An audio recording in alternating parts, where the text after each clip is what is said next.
This video is outlining the very unfortunate, very real, and very scary situation that I had to go through on April 4th. I do want to send the reminder that you got to be as careful and as safe as possible.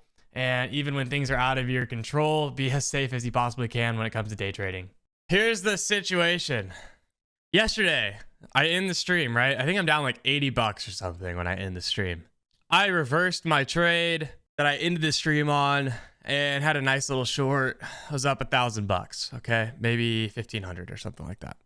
Then 11:15, 11:20 comes around, and all of a sudden, I had some resting orders. All of a sudden, they get tagged. A lot of contracts are on. A couple of different fills have happened, like completed trades and stuff, and I'm looking at my charts, and they're not moving. The chart is completely frozen. Every single one of them. Nasdaq, ES, the DOM, none of it's moving. The only thing moving is my P&L. The P&L on my screen. My balances P&L is also moving. Realize those are not aligned. Those are different. They're showing two different numbers, and everything is completely frozen. I'm like, what the actual hell is going on? I go to the Discord chat and I'm like, yo, someone send me a 1 minute shot of the 1 minute chart of the NAS. Everything feels weird because it took like a 2 minute pause of nothing working at all. And then it just kind of started appearing again, but it left off exactly where it had broken. So I was like, I know this is wrong, but like I need an updated shot. Basically, price was like 30 or 40 points higher than where I was at. I quickly realized I'm on delayed data somehow. So I'm scrambling, full on scramble, trying to figure out what's going on. I restarted my data connection on Sierra Chart, restarted Sierra Chart, restarted my computer, restarted my modem. So I go to Sierra Chart. I purchased the pro fee because that's the only thing left for me to buy. I'm like, okay, they must think I'm a professional or something. So I need to buy the pro fees and just get on updated data as soon as possible so I know what the hell's going on. Turns out I had also gotten a phone call during this time from an international phone number, which my phone automatically blocks because a lot of times they're spam.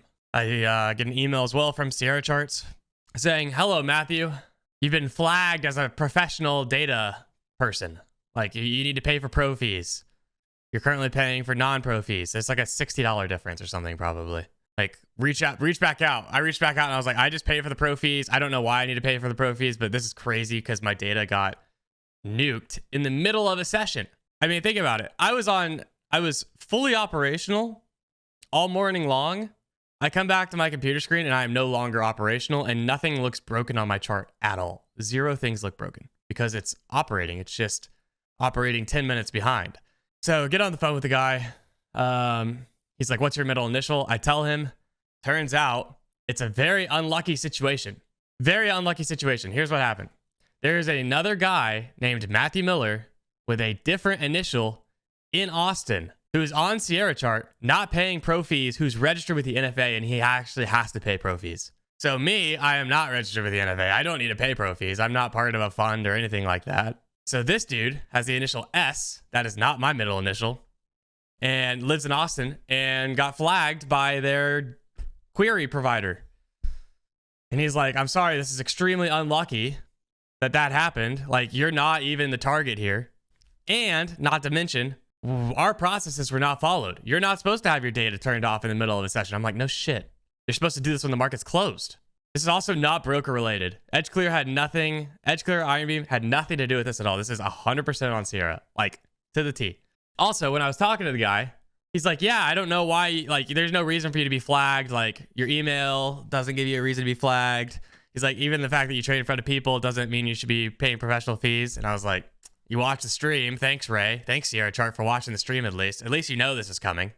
They gotta be a couple free months or something. I have a full year free of Sierra. I got refunded my pro fees that I paid yesterday. So I have a full free year of Sierra now. I got everything refunded yesterday. My biggest thing is that I was able to work out of the deficit that trade caused yesterday. But had I not been able to, I mean, when I was on the phone with him, I was in a very red position from this whole situation. And I froze. I didn't know what to do. And that was scary. And that's part of the reason why I'm even telling y'all is, like, I always preach, like, if you don't know what's going on, kill everything. But the fact is that I was in a trade that I thought was in the money, and all of a sudden it's out of the money by 40 points. And I'm like, what the hell's going on? I can't even see where price is at. I literally can't even see where price is at. I can't see if I should be holding on to this, killing it, doing whatever. And I froze. So I'm telling you to be like, don't freeze, first off. Luckily, I was also able to, you know, get out of that, trade it well. I traded well the rest of the session. The most absurd thing that I have personally ever experienced in trading was that. And it really sucks because I really like Sierra, like the platform. I really like, obviously my brokers had nothing to do with it. And it's just pretty crappy. The good news is that Ray was pretty nice. And I was laying into him. So like all things considered, he held his head pretty well when I was asking the hard questions and really like diving into their processes and stuff. At least that was not very like forum, you know, like their forum's kind of cheeky and stuff. It was not that type of experience, and he fixed it fast. But the fact that it even happened, and that's what he agrees with. He's like, the fact that this even happened is the very unacceptable part. So yeah, man, pretty freaking crazy. Absolutely the craziest thing that's ever happened to me. And it had potential to be horrific. You look at someone with a smaller account, that's like liquidation levels. I mean, 40 points on the Nas, if you're in a couple different contracts, like people might get licked on stuff like that. So it was scary. But everything else is working great now, so we'll see.